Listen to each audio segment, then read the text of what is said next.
بسم الله الرحمن الرحيم الحمد لله رب العالمين والصلاة والسلام على أشرف الأنبياء والمرسلين نبينا محمد وعلى آله وصحبه أجمعين وبعد. Inshallah, continuing with the book al-Da' wal-Dawa' by Ibn Qayyim rahimahullah, the sickness and the cure. Last week we discussed the topic of Qadr after finishing dua, supplication, and we said how the supplication was one of the ways to be cured of the sicknesses, the spiritual sicknesses and the physical sicknesses. And then we went into the Qada and Qadr, the divine decree of Allah subhanahu wa ta'ala, and we said how the divine belief in the divine decree can also be a medicine or a cure from anxiety and depression, because when you know that Allah subhanahu wa ta'ala is in charge of everything and He decrees only that what is good, it gives you a peace of heart and a peace of mind. And inshallah, he's going to continue along in the bab of Qadr, basically the chapter on the divine decree, and he gets into a little bit finer details. So where we left off, وقد ذكر الإمام أحمد في كتاب الزهد أنا الله لا إله إلا أنا إذا رأيت باركت وليس لبركتي منتهى وإذا غضبت لعنت ولعنتي تبلغ السابع من الولد. So it's a hadith Qudsi reported by Imam Ahmad in his book called Zuhd, or Abstination, where he says that Allah subhanahu wa ta'ala says, I am Allah, there is no one worthy of worship except me. If I am pleased, I give you blessings and there's no end to my blessings. And if I am displeased, I curse, and my curse reaches the 7th generation, or the 7th offspring.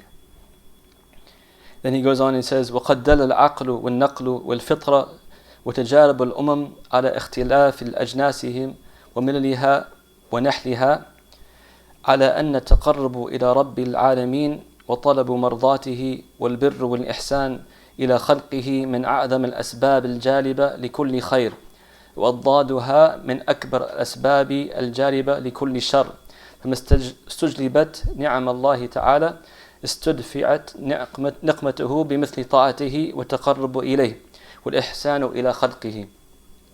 So he's saying that the aql, the logic, والنقل, the text from the Quran and the Sunnah, and the fitra, the inner inclination of all people, and tajarab al-umam, like the historical experience of all the nations, even in their different races and their different beliefs and religions, they all come upon an agreement that getting closer to Allah or to the Creator and seeking His pleasure and being kind to the creation is one of the best ways for you to attain good in this world and to avoid evil. And he says the opposite also. When you're staying away from Allah subhanahu wa ta'ala and staying away from doing good to the people, this is one of the ways to bring evil to yourself. So doing the good and staying away from the evil can get you closer to Allah and bring you goodness. Then the Imam, he goes into further detail of connecting the actions to the Qadr, basically. So you remember before how we said certain people have beliefs, the extreme groups, that they can do, basically they're saying that Allah subhanahu wa ta'ala has no control over what they do, right? So whatever they do, good or bad, it's already written. Allah subhanahu wa ta'ala is the one that forced them to do everything. So whatever they do from good or bad, it's already written, so there's no choice in the matter. So they do evil, for example. And then the other extreme says that Allah subhanahu wa ta'ala doesn't know what's going to happen until it happens. And both of those extremes are wrong. So the Imam here is pointing to the first extreme to rebuke them, saying that basically getting closer to Allah counts upon the actions that you do. So just like we said before, that you can't blame Qadr, and you can't say that, for example, if you are hungry, that food will come to you without taking the necessities to get food and to eat. Or if you're thirsty, you have to take the ways to get water to drink. The same thing with attaining Jannah, or Allah subhanahu wa ta'ala's pleasure. You have to do the good works to attain Jannah, and you have to stay away from the evil works. So it's called أخذ بالأسباب. وقد رتب الله سبحانه حصول الخيرات في الدنيا والآخرة وحصول الشرور في الدنيا والآخرة في كتابه على الأعمال ترتيب الجزاء على الشرط والمعلول على العلة والمسبب على السبب وهذا في القرآن يزيد على 1000 موضع. So we're saying the Imam that Allah subhanahu wa ta'ala has basically written that for all the good in the dunya and the akhirah, or all the evil in the dunya or the akhirah, is related to the actions that you do. So any action you do from good, you get good from it in the akhirah, in this dunya and the next life. And any evil you do, you get evil from it, maybe in this dunya and the next life. So saying that basically you can't depend on Qadr alone and say Qadr Allah and not do anything, not do any actions. He's saying in the Quran there's over 1,000 points that prove this, that your actions or your rewards and your punishments are based upon your actions. So Allah subhanahu wa ta'ala in His justice, He won't punish anybody or give rewards to anybody without them doing some works, right? So how did this Imam, anybody think that, how did he get this number, 1,000, over 1,000 ayah in the Quran that have saying basically your rewards and your punishments are related to your actions? Anybody can answer? Yeah, so the Imam Ibn Qayyim, he said that there is over 1,000 proofs in the Quran that you're rewarded according to your actions, good or bad. How did he get that number? Because, wait, what? Never mind. Sorry. There's like a real simple answer. He read the Quran, mashallah. That's it. He read the Quran. He went through the Quran and he found, reading the Quran, that there are 1,000 ayat that prove that you are rewarded according to your actions. And this is from what's called tadabbur. Allah subhanahu wa ta'ala, He says, أَفَلَا تَتَدَبُّرُونَ الْقُرْآنَ, like, won't you ponder upon the Quran? And the scholars of the past, they used to read the Quran many times, often. Like sometimes they would complete the Quran every 3 days. The Sahaba radiallahu anhum used to complete the Quran every 7 days. We as Muslims in general, we should have a relationship with the Quran where we at least complete it once a month, right? If you want to complete it every week, there's an easy way to do it. Anybody want to try to guess what's the easy way to complete the Quran every week? Read it like read it day to night. You could do it even without spending that much time. Huh? So I mean, yeah, that's. If you read one juz after every prayer, Yeah. then you finish it in 7 days. Yes. If you read the juz like after every prayer, you can finish the Quran even less than 7 days, right? And you can break it up even more. You can read like half a juz before each salat and half a juz after. Or at least try to do it like one juz for each salat, one half a juz for each salat. Then you'll finish in less than 2 weeks, right? So there's little ways and little tricks you can do to finish the Quran on a regular basis. Like sometimes we try to do it, we save to try to do a whole lot at one time, but we don't need to. We can break it up throughout the day, right? But the main point is to be consistent and to read with tadabbur. Like the Imma before, their main source of guidance is the Quran. If they couldn't find anything in the Quran, they would go to the Sunnah. But when you read the Quran, you can read it with purpose. For example, if you want to see the ayat that show proof that actions are rewarded that you're rewarded according to your actions, he went through the whole Quran reading and looking for those ayats that related to actions. If you want to learn about Allah subhanahu wa ta'ala's names and attributes, you can go through the whole Quran and write notes on that reading about Allah's names and attributes. Right? If you want to learn about, what's the best character to have. When you're reading the Quran, that's your main point. You're looking for character, so you take notes and you write down all the good character of the Quran. If you want to find what's all the forbidden actions in the Quran, same thing. You have a notebook with you as you're going through one reading. So it's like goal-oriented sometimes when you read the Quran. You can choose a topic or a theme and have that in the back of your mind, so as you're reading, you write down those notes, so you get connected to the book of Allah subhanahu wa ta'ala. And this is how the scholars work. We said earlier in the introduction how Ibn Qayyim rahimahullah had a deep relationship with the Quran. And that's how they said Allah subhanahu wa ta'ala fatah alayh, like He opened up for him in the sense of knowledge.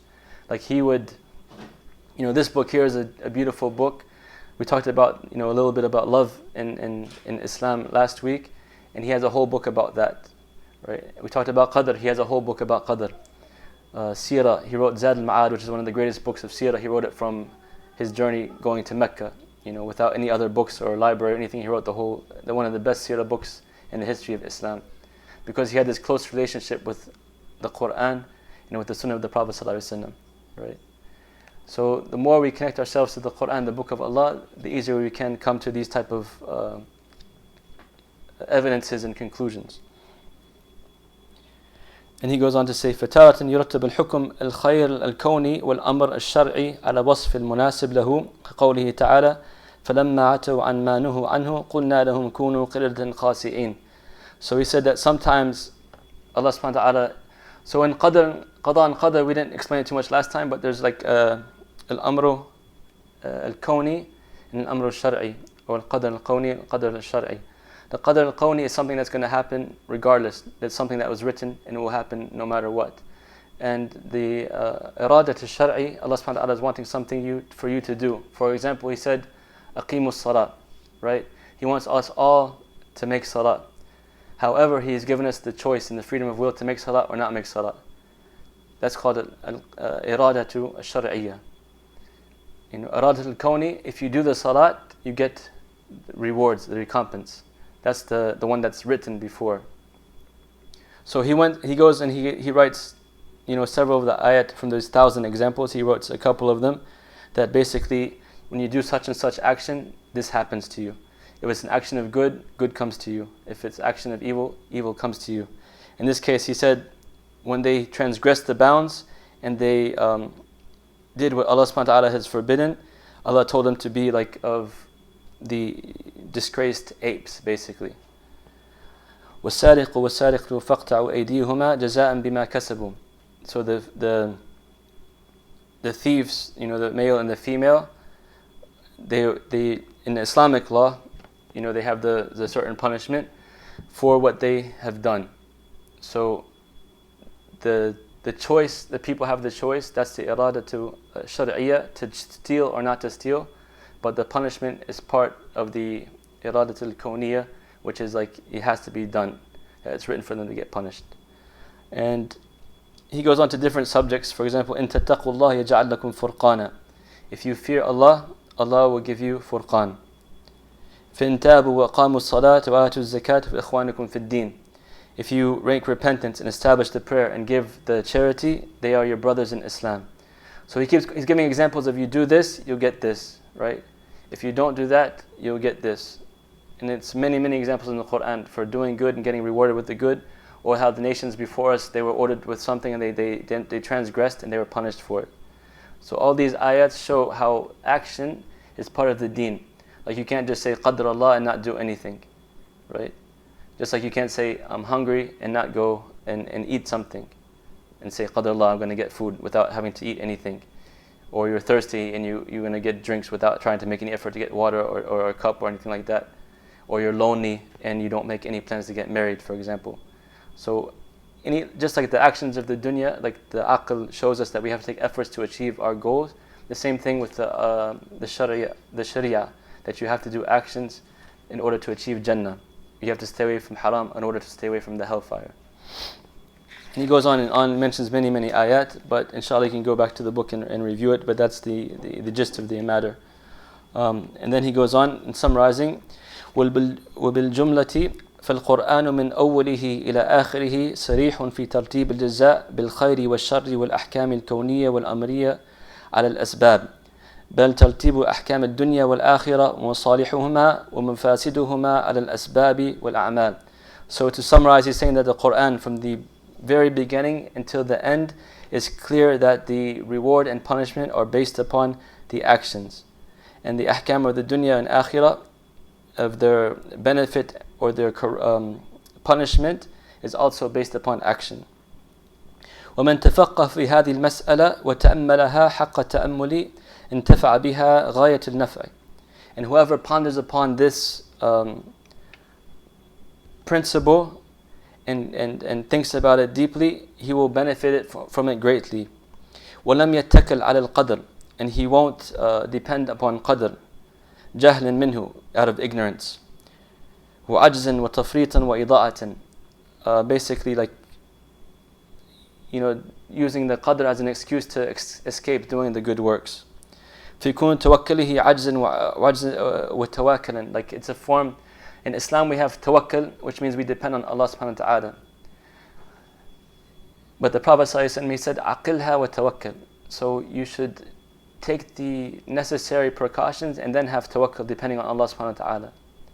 Tawakkul is when you just depend on Allah without taking any precautions or movements towards fulfilling that goal. Like you say, I want to be a millionaire, and you just sit at your home and not do anything and expect to be a millionaire. That's tawakkul. That's what he's saying is wrong in this sense. But tawakkul, the true tawakkul, is you depend on Allah subhanahu wa ta'ala, you call on Allah, you make dua, but you make the effort in trying to achieve whatever you're trying to achieve. Tafaqaha wa faqiha, just like a finer point, faqaha means to know, and faquha means to become like a faqih, and faqiha means to understand. So here he's saying faqiha, to understand this point, that all your actions that you do will have some type of recompense for it, whether it's good or bad. And it's necessary to achieve Jannah, or to stay away from the hellfire, to do actions. Right? بل لا يمكن للإنسان أن يعيش إلا بذلك, and nobody can really live in this world without doing that. You can't live without doing action. You can't just sit at home and not do any work and expect to be provided for. Right? You have to do some type of action. You have to work. You have to get some type of wealth to feed yourself, to feed your family. فإن الجوع والعطش والبرد والأنواع المخاوف والمحاذير هي من القدر. All these things, like hunger and thirst and cold and being scared, for example, they are all from the qadr. But you تدفع القدر بالقدر, you repel the qadr with qadr. So the qadr of hunger you repel with getting food, right? With the qadr of getting food. The qadr of thirst you repel with the qadr of drinking water. The qadr of loneliness you repel with the qadr of getting married, for example. The qadr of being scared is you take the qadr of protection, to protect yourself from evil, protect yourself from those things that scare you. So you can never just say the qadr for the one point and forget the other. As Muslims, we do the actions that we need necessary to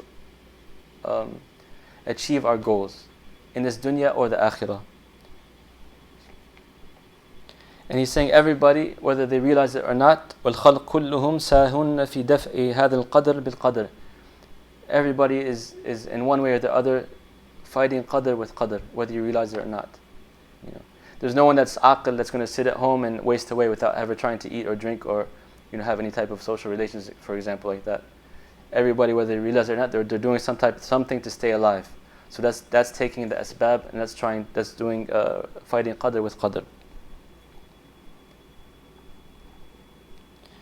وهكذا من وفقه الله وألهمه رشده يدفع قدر العقوبة الأخروية بقدر التوبة والإيمان والأعمال الصالحة. And likewise, the person who is given the tawfiq from Allah subhanahu wa ta'ala and the guidance that you can prevent the qadr of the punishment and the next life with the qadr of tawbah, making repentance to Allah subhanahu wa ta'ala, and iman, having belief in Allah, and الأعمال الصالحة. فهذا وازن القدر المخوف في الدنيا وما يضاده السواء.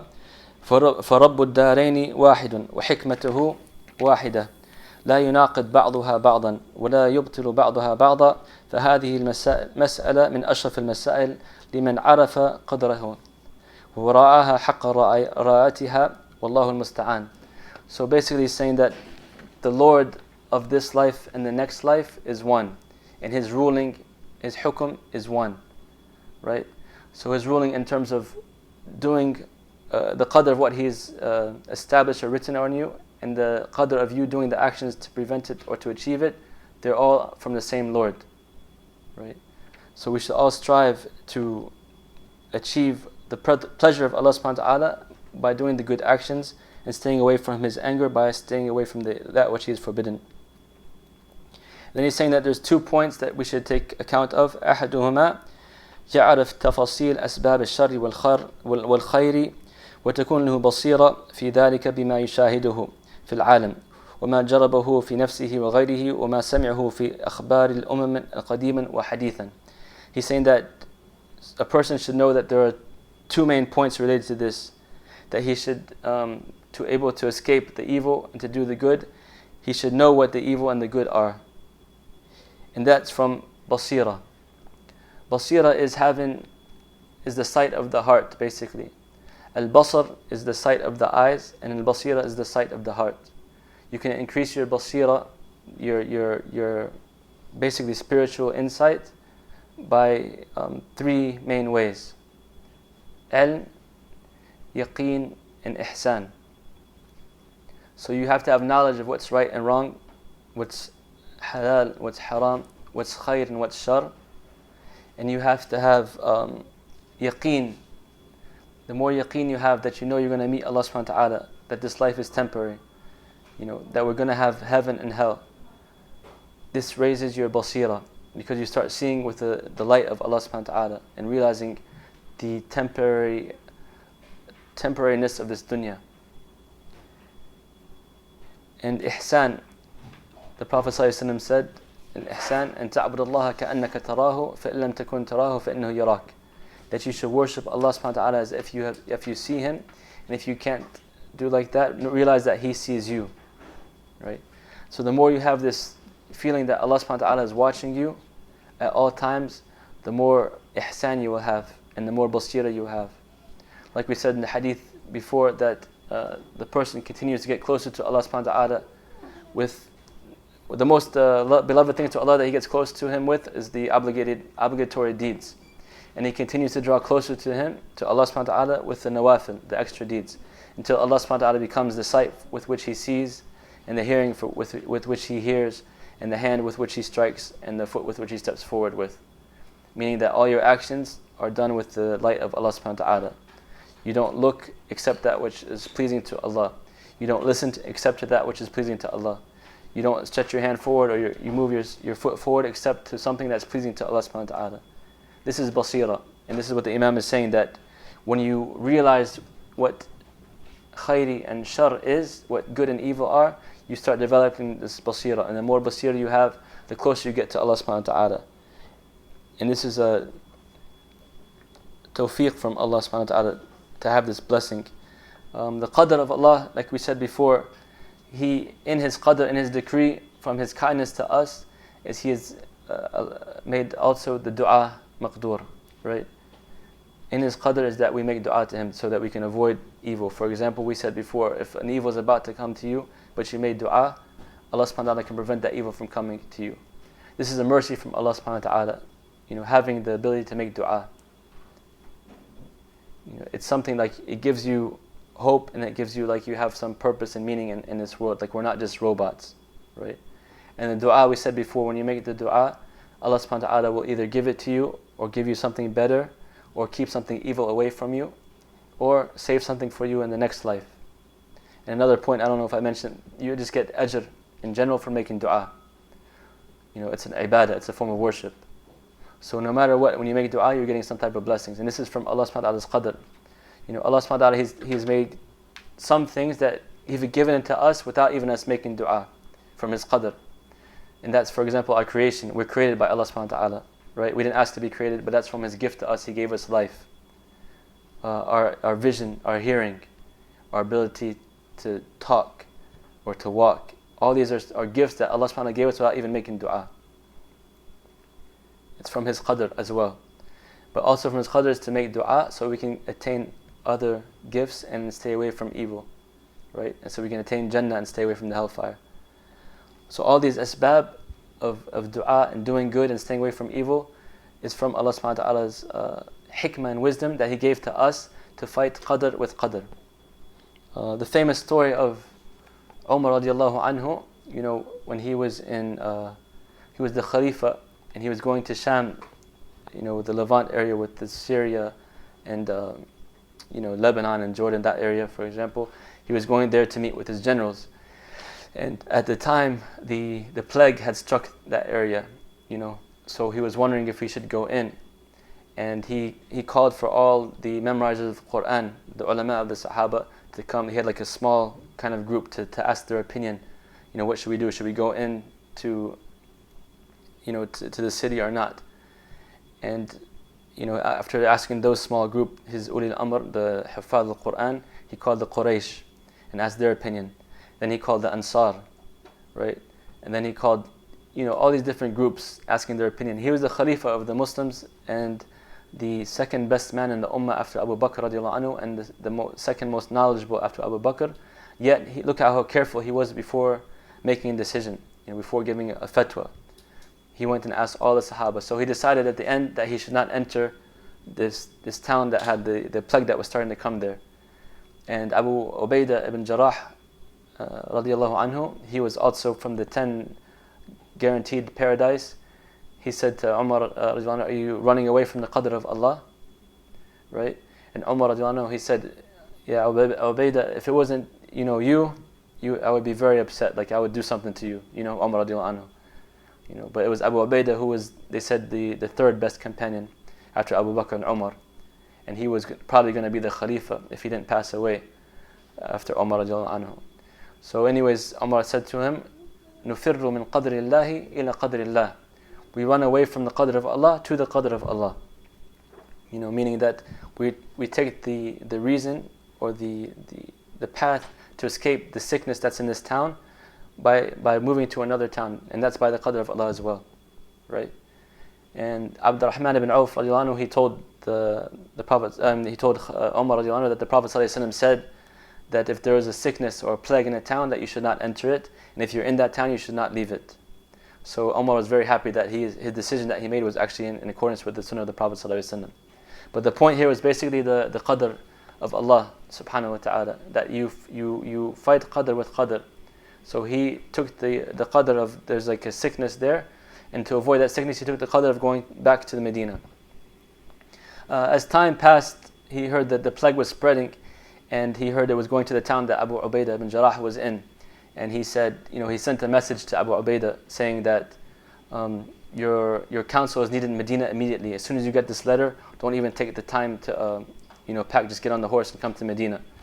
And Abu Ubaidah radiallahu anhu, he knew that Umar radiallahu anhu was trying to save him from the plague, and so he wrote back, like kindly basically explaining the Qadr of Allah subhanahu wa ta'ala as well, saying that basically it's written, Umar, and I have my people need me here to lead them, or to as their governor. And then when Umar got the letter, he said that like he had tears in his eyes, and they said, what did he pass away? What happened? And he said, no, but it's basically written like khalas, he's gonna die. Like he knew from the way he wrote the letter that Abu Ubaidah was gonna pass away and die. And this is one of the great sahabis that the ummah needs. So he's very affected by that. But that was the Qadr of Allah subhanahu wa ta'ala, and how the Sahaba had firm faith in it. So the point is, in the beginning, how Umar radiallahu anhu said that we flee from the Qadr of Allah to the Qadr of Allah, right? And Abu Ubaidah, also following the hadith of the Prophet sallallahu alaihi wasallam, he knew the Qadr of Allah subhanahu wa ta'ala was upon him, and there was nothing else he could do in terms of the asbab, except staying put.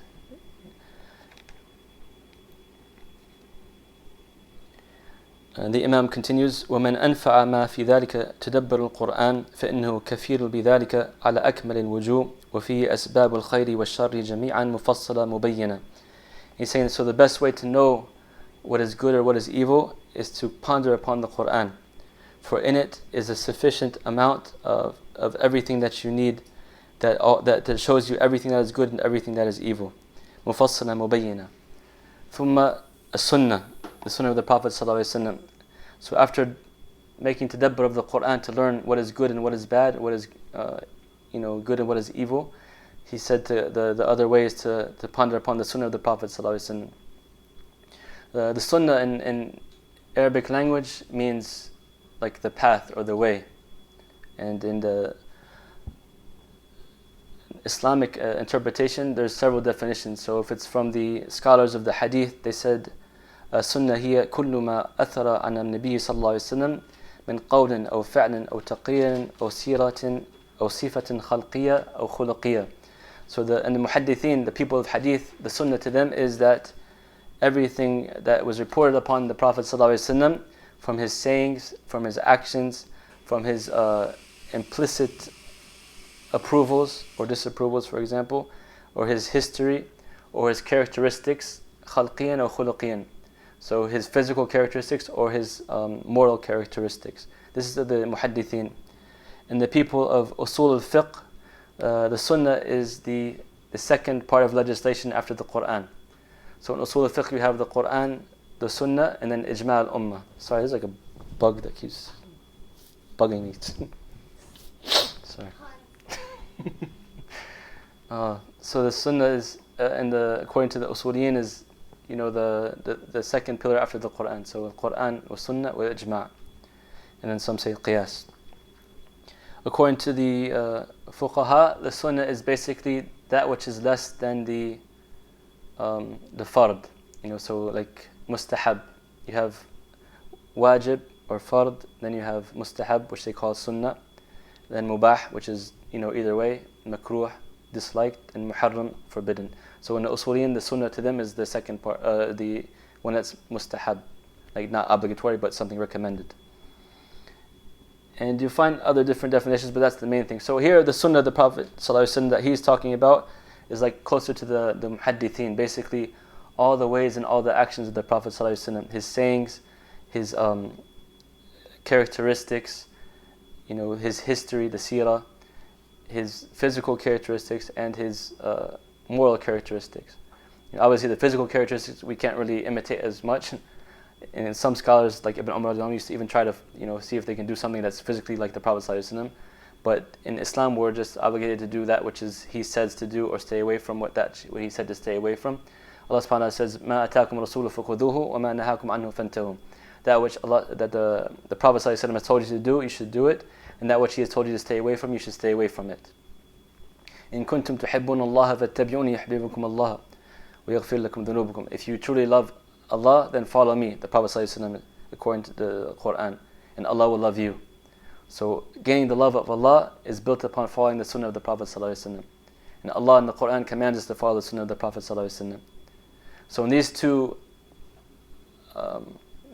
basically sources, the Quran and the sunnah, we find the key to knowing all the good and all the evil that we need in life to succeed and to go to paradise and to stay away from the hellfire. The Prophet ﷺ, he was the Quran in motion, basically. As Aisha radiallahu anhu said, she said radiallahu anhu, كَانَ خُلُقُهُ الْقُرْآنِ or كَانَ قُرْآنٌ يَمْشِي. He was like his character was the Quran, or he was like a Quran walking upon the earth. So he implemented the Quran.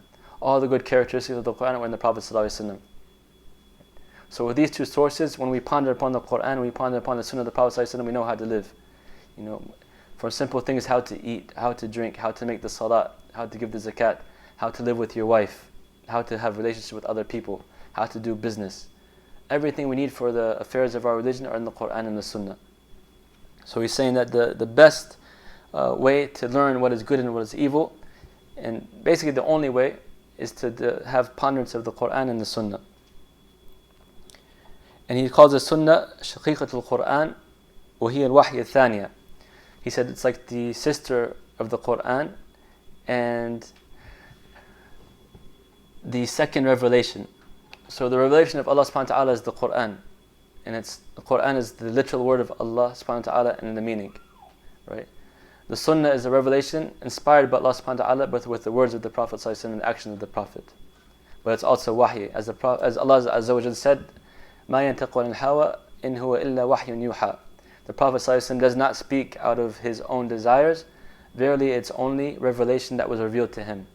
So anything in legislation dealing with the deen, the Prophet ﷺ says, halal or haram or sunnah or makruh, is from Allah subhanahu wa ta'ala.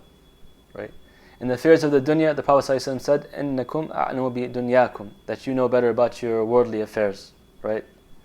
So that was, the Prophet ﷺ, he can make ijtihad in that. But when it's related to the deen, the Prophet ﷺ doesn't speak about anything from his own desires, it's from Allah subhanahu wa ta'ala. So if he says something is halal or haram or mustahab or makruh, all of those things are from Allah subhanahu wa ta'ala. Right? So that's why it's called al-wahy al-thaniya. ومن صرف إليهما عنايته اكتفى بهما من غيرهما. And whoever goes to them and turns to them, the Quran and the Sunnah, and gives it their due, that would basically suffice them from anything else. If you have the deep knowledge of the Quran and the Sunnah, that's the basis of your deen. That will suffice you from everything else. Like Ibn Taymiyyah rahimahullah, he said that he regrets every single hour that he was away from the Quran. Ibn Qayyim, we talked about earlier in his history, how he used to recite the Quran on a continuous basis, right? And then the scholars used to also read the hadith of the Prophet ﷺ and implement it. They'd go for far journeys just to find out the sayings of the Prophet ﷺ. Because this is our deen. It's built upon the Quran and the Sunnah. And the more attention we give to that, the more time we spend learning that, the more it will be beneficial for our dunya and our akhirah. Because, like we say, we're on a journey in this life to the next life. And the only way you can get through this journey is by knowing how to get through the journey, right? You need to know when you're going to another country or you're going somewhere, you need to know how to get there. You have to take the preparations to get there. The same thing with us.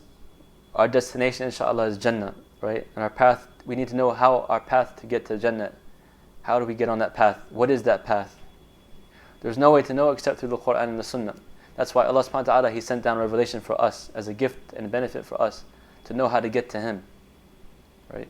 If we don't have this knowledge, then how can we get to Him? How can we live our lives correctly? If you don't know what's halal and haram, or what you're obligated to do in this life, how are you going to get to that destination? Right? Allah subhanahu wa ta'ala, He's given us orders and commands for our own benefit. He needs nothing from us. He's legislated anything that's halal or a command for us or an order is for our own benefit. He doesn't need us. We need Him. And everything is legislated is good for us. Whether it be salah or zakat or hajj. Anything that's recommended or encouraged or obligatory in our deen is good for us. And likewise, anything that Allah subhanahu wa ta'ala has forbidden or made haram is bad for us. He knows and we don't know. He is the all-knowledgeable. The Creator knows what's best for the creation. So He has given us this gift of the Quran, He's preserved it for us, and He's given us the gift of the Sunnah of the Prophet ﷺ, He's preserved it for us. No other religion in the world has these sources preserved as we do. I can sit with my teacher and get a chain of narration of the Quran from his shaykh to that person's shaykh all the way back to the Prophet ﷺ. Same thing with the hadith. You can trace it back all the way to the Prophet ﷺ.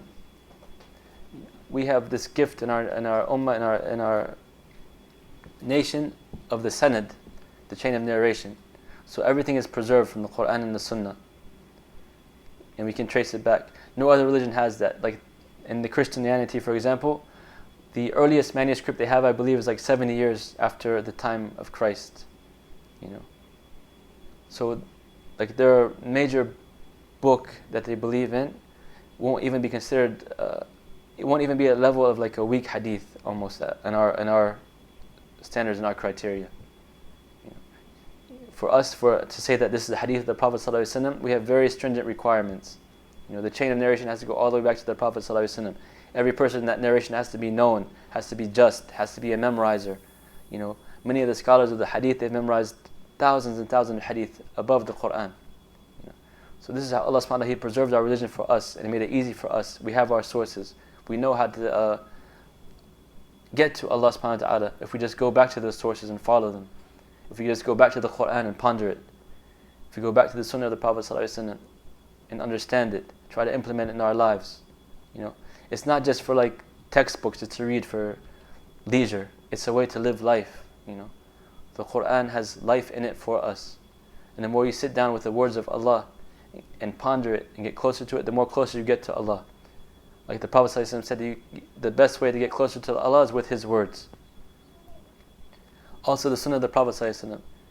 If you really love the Prophet, shouldn't you know about him? Shouldn't you read his seerah? Shouldn't you study his words and his sayings and how he lived? He's the best of the ummah. Rahmatun lil alameen, a mercy to the whole mankind, the whole humankind. Ra'uf ar-Rahim, gentle, kind. He gave us the best example, how to deal with one another, how to deal with the spouses, how to deal with animals even, right? How to do business with each other, how to have truthfulness, how to love, how to be kind, how to smile. All these beautiful characteristics, learn how to live like the Prophet ﷺ. لَقَدْ كَانَ لَكُمْ فِي رَسُولِ اللَّهِ أُسْوَةٌ حَسَنَةٌ. You have the best example in the Prophet ﷺ. So with these two sources, the Imam is saying, and he's basically trying to hammer this point in, you want to know how to do good and stay away from evil, go back to the Quran and the Sunnah.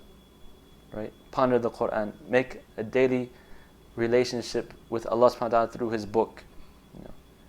Challenge yourself to at least finish the Quran every month, if not every 2 weeks or every 7 days or every 3 days.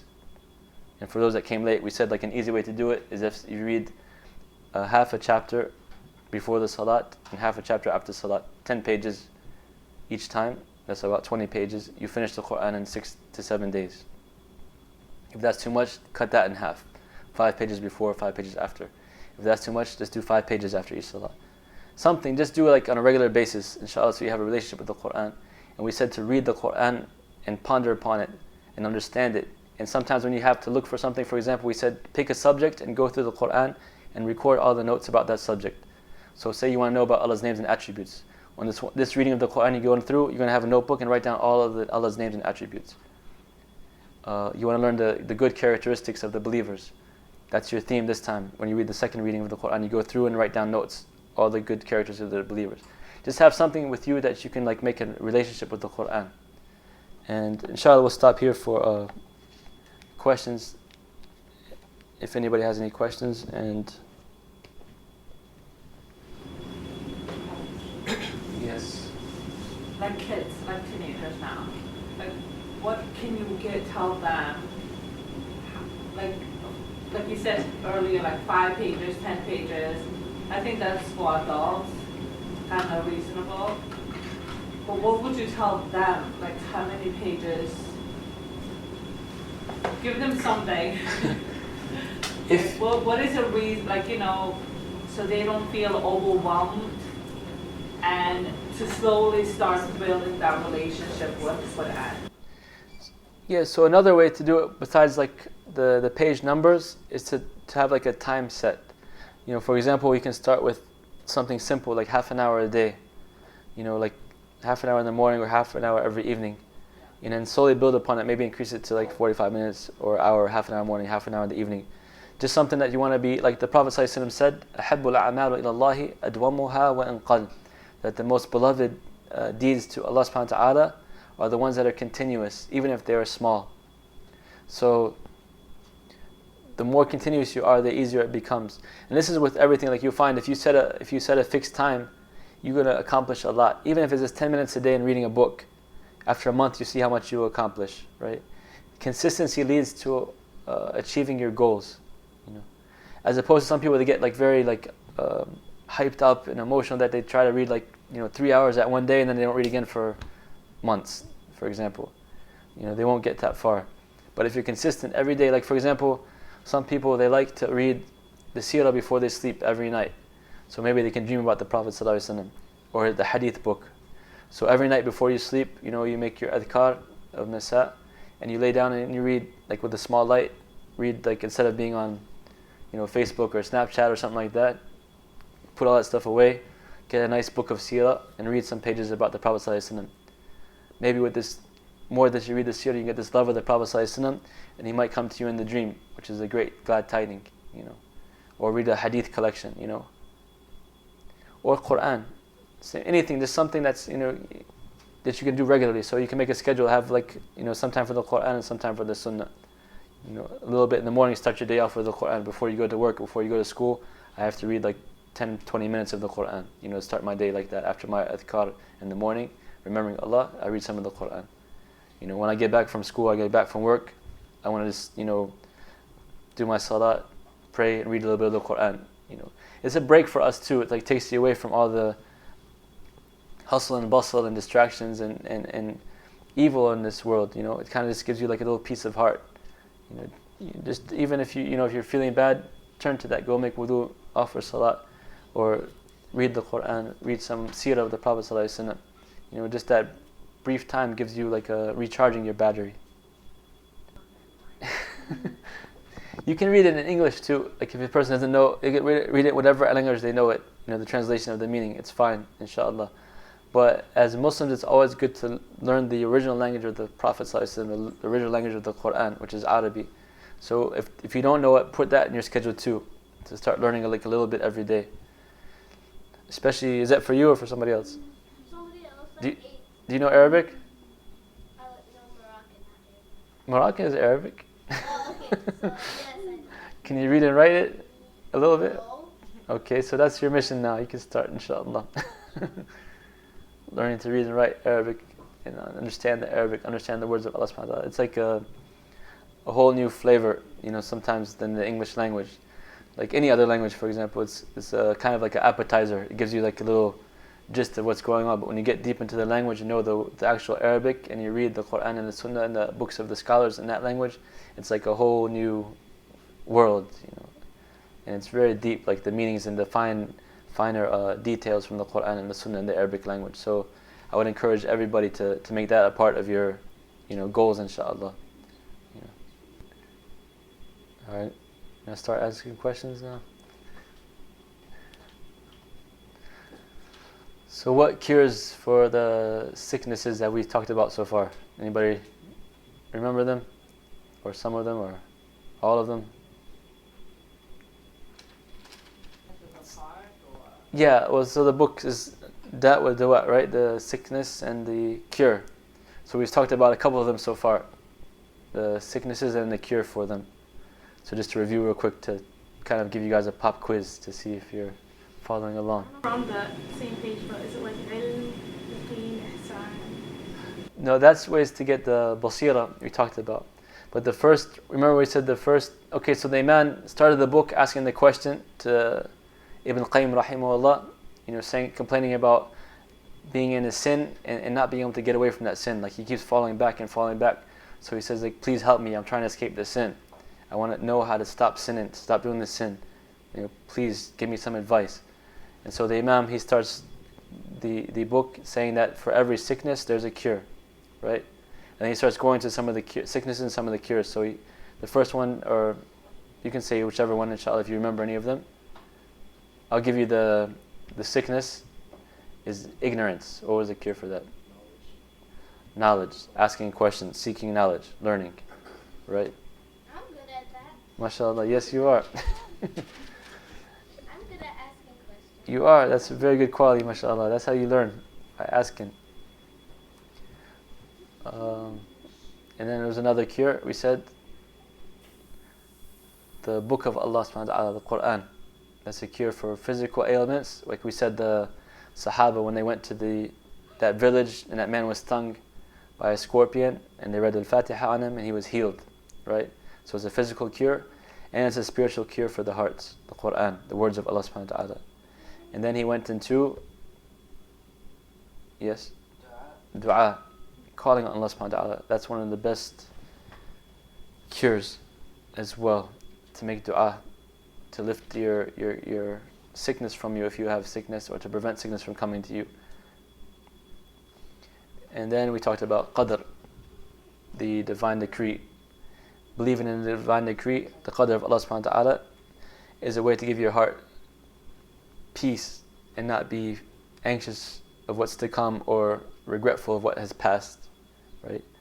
And it's a gift from Allah subhanahu wa ta'ala that we know that He's in control of the affairs and He doesn't do anything without purpose. So there's a purpose in life and there's a purpose for everything that happens to us. So there's no need to get depressed, there's no need to be anxious, when something happens, because as a believer, this came from Allah subhanahu wa ta'ala. So that's from the fruits of having belief in Qadr, right?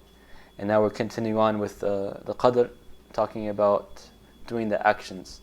So it's not sufficient to say that we believe in Allah subhanahu wa ta'ala's divine decree and we don't do anything. No, the Imam is saying that we have to do actions, as the price of paradise is, you can't, is basically expensive. Meaning that there's a cost to it. It's free. Not anybody can just enter paradise. There's things that you have to do to get to paradise, and that's the actions. So you can't just say like, Qadr Allah, whatever happens, I'm good, because Allah has written it already, khalas. No, the Prophet ﷺ said, act, do. That's part of the Qadr as well. Just like you won't say that for physical things like we explained about food or drink or having children. You can't say that Qadr Allah, not eat or drink or get married. You have to take those actions to get those results. The same thing with Jannah. You have to do the good and stay away from the evil to get the results of Jannah. So that's the last chapter, inshallah, and we're still going into that. And any more questions, or should I ask another question? You should ask him. Okay. Never ask questions. I just did right now. Well, but not a lot. You ask one. Okay. What is the meaning of sunnah from this lesson?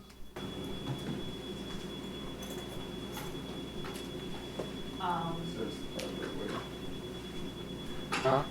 It's the path of the way. Yeah, that's the linguistic one, mashallah, that's the easy one. Yeah, linguistically, sunnah means like the path of the way, right? And Islamically speaking, what is sunnah? Any one of the definitions you can.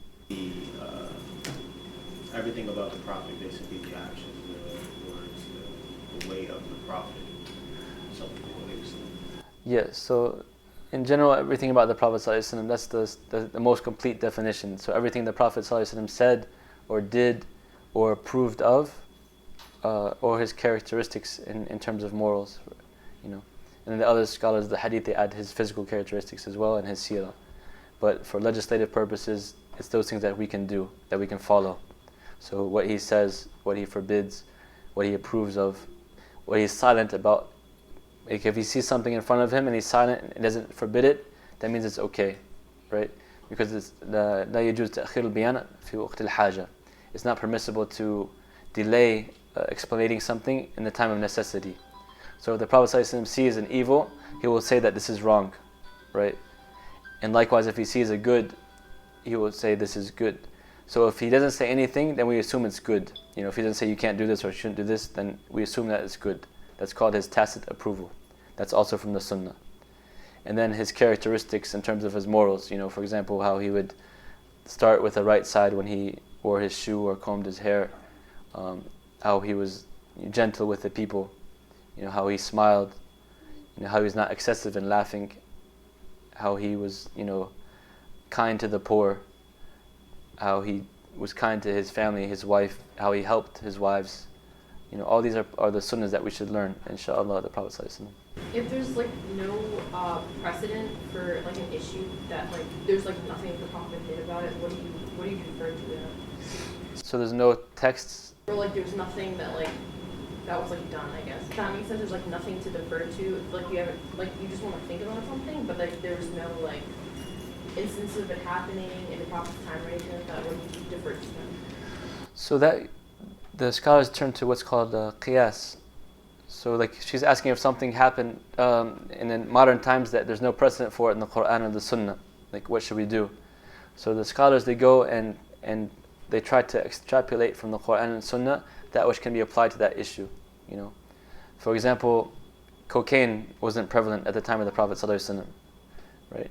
So they'll go back and look at the text and see that wine, was forbidden. And they look at the reason why was wine forbidden. And they'll find, because wine, corrupts the mind, or it causes, mischief, or it causes problems in society, etc., etc., etc. And cocaine does the same thing, for example. It causes to alter their state of mind. It causes loss of wealth. It causes loss of life. It causes this and this and this. So therefore, wine is haram for these reasons, cocaine is haram for these reasons. And there's many other examples. So basically everything, Allah subhanahu wa ta'ala says, مَا فَرَطْنَا فِي الْكِتَابِ مِنْ شَيْءٍ, that we didn't leave anything out of the book. Everything we need from the Quran or the Sunnah can be applied, regardless of what the issue is. There's scholars that will take those texts and apply it. Even in the past, you'll find some of the madhahib, like Imam Abu Hanifa or Imam Malik or Imam Shafi or Imam Ahmad, rahimahullah, they'll talk about issues that didn't really happen yet. For example, there's in the Hanafi madhab a whole chapter about what if somebody was carrying impurities in a kind of like a bag, like a seal-proof bag, and walking around the Kaaba. Would their tawaf be acceptable, right? And they went into detail about it. So come several years later, we have diapers, and a woman carrying her baby around the Kaaba. So subhanAllah, the ulama, they give an insight and foreknowledge sometimes when they really ponder upon the Quran and Sunnah to answer our questions in the future, even for the future. So alhamdulillah, basically anything I can't think of any question or any instance that there's not an answer for it that can be derived from the Quran or Sunnah, even if it's indirectly. And Allah knows best. You mentioned that Ibn Umar, he used to copy the physical actions of Rasulullah. So just curious, is that something rewardable? You get ajr for that, even though it's not that state? Yeah, so that's one of the schools of thoughts, but it's not the majority opinion. So one of the school of thought said that even if you try to follow the physical characteristics of the Prophet ﷺ in the sense of how he wore his hair, what kind of clothes he wore exactly. Like Ibn Umar radiallahu anhu, he used to trace his steps when he's on a journey, and he would stop in the same place that the Prophet ﷺ stopped to use the restroom. That's how keen he was in following the Sunnah of the Prophet ﷺ. And in his opinion, that you get rewarded for that intention, right?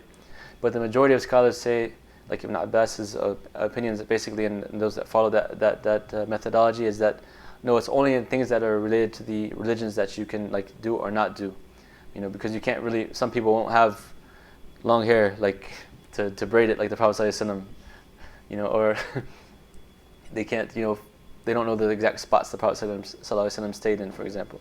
So only the things that the Prophet ﷺ ordered us or forbidden us from doing, that we follow those orders and stay away from those forbiddances, that we get rewarded for it, and Allah knows best. Yeah.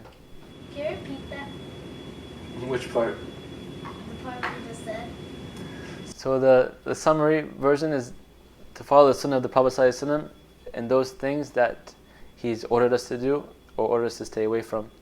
That's what you get rewards for, things that you can do that are related to the deen, as opposed to having the exact physical characteristics in terms of exact dress or exact way that he wore his hair, for example, or skin color, because you can't control skin color, stuff like that. It's just stuff that you can have control over.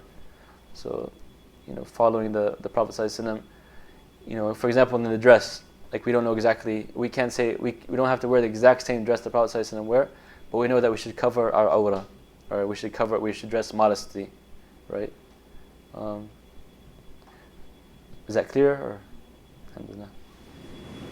You said if the Prophet didn't say anything that it would be good anyway, but I was told that if it's not recorded whether it's haram or not haram, we're supposed to stay away from it.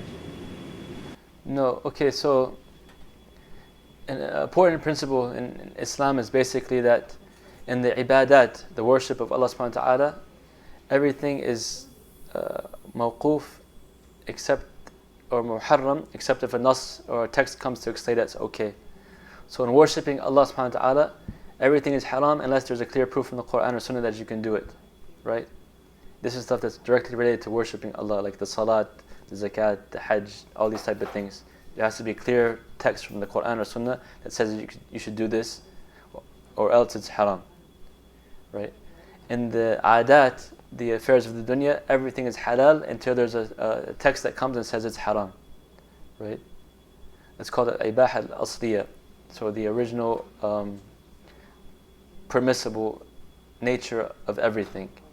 So everything is permissible until a text comes to say it's haram. So you find a fruit, for example, and there's no text for it, it's halal. Unless the text comes and says that specific thing is haram. And the specific things that are haram are very limited. You can count them on your fingers. It's not that much. And everything else. So the khamr is haram, but all the different fruits and all the other different drinks are halal.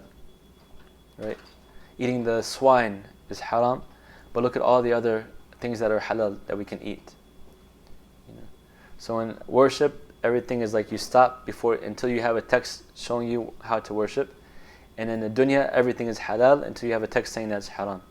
That's the principle. But the point I was talking about with the Prophet ﷺ is that he gives us implicit approval and that he doesn't forbid it. For example, Khalid ibn Walid radiallahu anhu, he ate kind of like a lizard. The Prophet ﷺ didn't eat from it. He didn't like it, but Khalid, he ate from it. The Prophet ﷺ didn't forbid him. He didn't say it's haram. So therefore the scholars say the Prophet ﷺ, he saw him eating something and he allowed it, therefore it's halal. That's the point I was making. So if he sees something in front of him and it's haram, he is obligated, the Prophet ﷺ, to tell the people at that time it's haram. It says, لا يجوز تأخير البيان في وقت الحاجة. It's not permissible for the Prophet ﷺ to delay explaining something in the time that it's needed. Right? So if something happens in front of him and he's quiet, that means it's okay with it. Because if not, he would have said something.